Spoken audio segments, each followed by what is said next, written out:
Then another doctor came in and was like, well, we're going to do a MRI. And I'm like, because usually with MRIs, I know things are kind of serious because that's like a full detailed scan, right? In 1 mile, turn left onto Lyndon B. Johnson Freeway Frontage Road. We did that. We did those things. By this point, I was probably there for like 5. I might be exaggerating. Probably another 3-4 hours. And I'm looking at the time. I'm like, bro, like my daughter had missed school. I had missed work or whatever. I wasn't really worrying about missing work. But I'm like, what is happening? So a nurse came in and was like, oh, well, we're just waiting on your room upstairs. And I'm like, why y'all putting me in a room? And she was like, well, we're going to put you in a room until we can find out if we can get a cardiologist or whatever. So they rolled me into the MRI thing or whatever. She was like, after the MRI, we're going to put you in the room or whatever. So rolled me into there. They had this nurse that was extremely flirty, but he was extremely spiritual as well. So he he saw fear in I won't start crying, but he saw like fear on my face, right? And he was, just assuring me it's gonna be okay and whatever. He was like, they found you a cardiologist. He's on his way.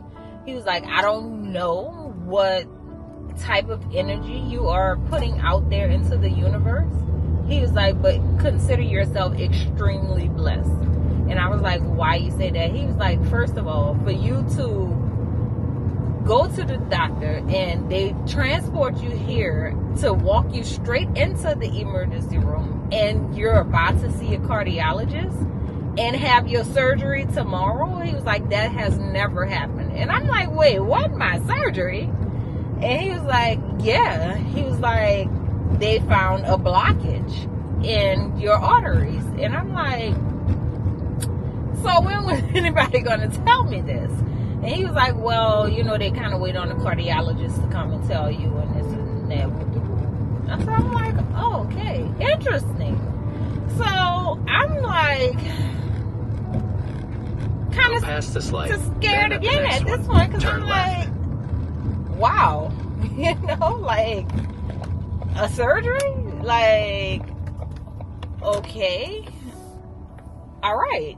I'm trying to wrap my head around, like, how do you wake up perfectly healthy one day and then the next day is like, oh, well, now it's time to have surgery. So fast forward, I'm in the room overnight because the cardiologist didn't come until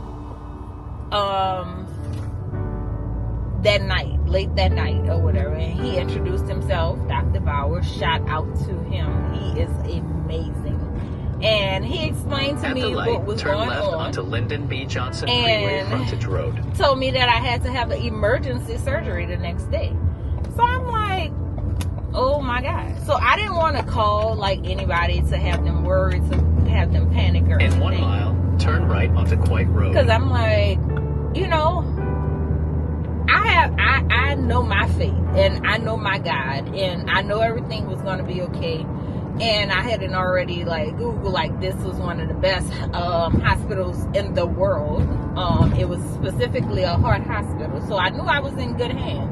I hadn't already prayed over the doctors, the nurses, their hands, everything. So I wasn't scared. I was shook. I was like in denial. It was definitely a shock to me, right? Because I'm like, so what I thought it was, which was a heart attack, it actually was. And that's crazy. At 42, here I am laying in the bed. I just had a heart attack, right? Then I was scared to go to sleep because I'm like, Lord, what if I go to sleep and I have another heart attack and I don't wake up and this and that or whatever? Well, it was just a bunch of like emotions going through my head and my mind, right? And then I started to see the fear on my daughter's face. So it was like, but she was trying to hold it together for me. So yeah, he came in, he explained, and he was like, I'm going to put this catheter in insert this catheter inside of you, inside of your heart or whatever, and take another look. But we want to make sure before we go in and we do any type of procedures that what we saw on the MRI was accurate. So I'm like, okay, cool. Well, stay in the second or third lane from right. I can turn this off. I know where I am now. So yeah, so I'm like, okay, cool. Like, cool. He was surprised at how calm I was. But I'm like, let me tell you, doctors are here for a reason, right? They are a blessing. Whatever is wrong with me, fix it. Heal it. Repair it. Do it. Whatever. I don't care. Like, this body is all temporary. And if you can repair or do anything to fix whatever issues that could also be temporary, do it. That's what y'all are here for, right? So he was like, just explaining the process. He was like, they'll have more nurses and my assistants and whatever come in here and talk to you more about it. And they had me taking all these medicines or whatever. I'm just laying there like, damn, he's shot. So